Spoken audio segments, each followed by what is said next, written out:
Europe 1 Matin. Et place au Club Culture d'Europe 1 Matin. On commence, Nicolas Caro, avec le livre du jour. Donc ce matin, vous nous disiez un biopic, c'est-à-dire l'histoire, en l'occurrence, d'un couple célèbre des années 90. Signé Stéphanie Desor, Caroline et John, c'est le titre qui sort au livre de poche. Caroline, c'est Caroline Bessette, et John, c'est bien sûr John Fitzgerald Kennedy Jr., le petit bonhomme qui faisait un salut militaire devant le cercueil de son président de paix. Oui, le fameux John, qui est mort dans un accident d'avion. Et voilà, en juillet 99, c'est lui qui pilotait. Il y avait aussi Caroline, donc, et sa sœur Lorraine Bessette, mais ça, c'est la fin de l'histoire. Stéphanie Desor reprend depuis le début dans ce qui ressemble à un biopic, une biographie romancée. C'est-à-dire que tout est vrai, mais les dialogues et les situations sont réinventés, reconstitués. On commence donc par le commencement, avec John et sa mère Jackie et son beau-père Onassis, dont le fils Alexandre lui transmet sa passion pour le pilotage.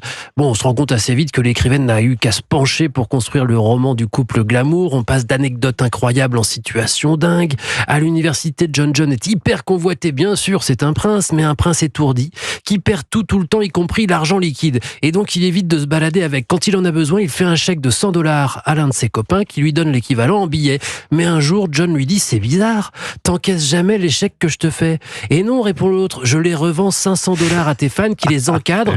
Ou la fois où une étudiante vire les affaires de l'ami et coloc de John sur le campus pour s'installer avec lui. Elle sera évacuée par la sécurité. Et Caroline ? Elle arrive, et naturellement, c'est celle qui ne le regarde même pas. Froide, malicieuse, extravagante et volage, voilà comment elle est dessinée au début. Pauvre mortelle, écrit Stéphanie Desor, passez votre chemin, cette fille n'est pas pour vous.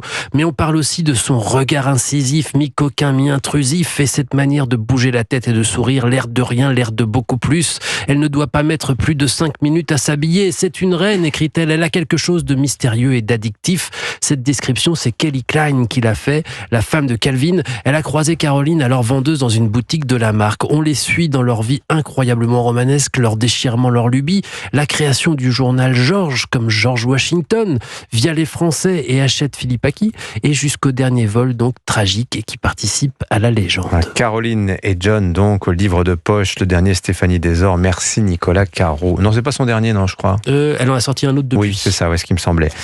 La version comédie musicale de Titanic arrive à Paris, et c'est la sortie sélectionnée cette semaine par Olivier Benkemoun. Il faut du pipeau. Vous savez qu'il faut toujours du pipeau quand on parle de Titanic. Est-ce que l'on peut faire un spectacle à la fois avec de grandes qualités de chant et de musique et en même temps un spectacle complètement déjanté? Oui, la preuve avec ce Titanic, spectacle chanté, dansé qui démarre au Lido sur les Champs-Élysées après avoir triomphé à Broadway, Londres, Toronto et Sydney.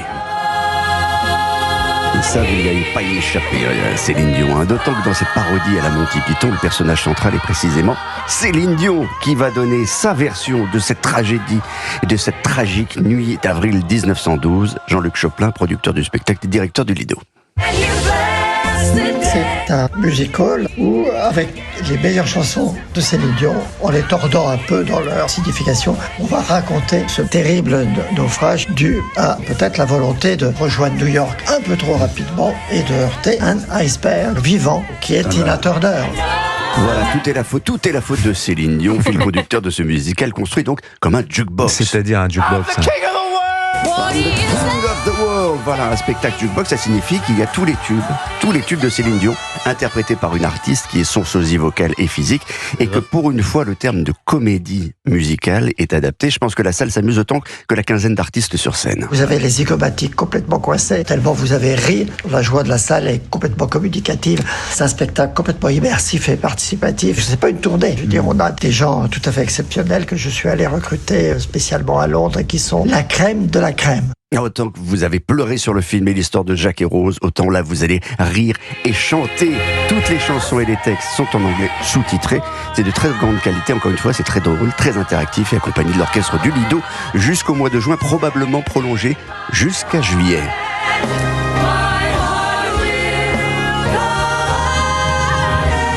Titanic, N-I-Q-U-E pour le final, le musical. Oui, c'est parce qu'il y a de plus fin dans le Non, mais justement, c'est dommage parce qu'effectivement, ça a l'air d'être une grande qualité. Et ce qu'on peut dire, c'est que quand vous avez comme ça votre pastiche, c'est que vous êtes devenu un monument de la culture populaire. Pour Titanic, c'est très clair.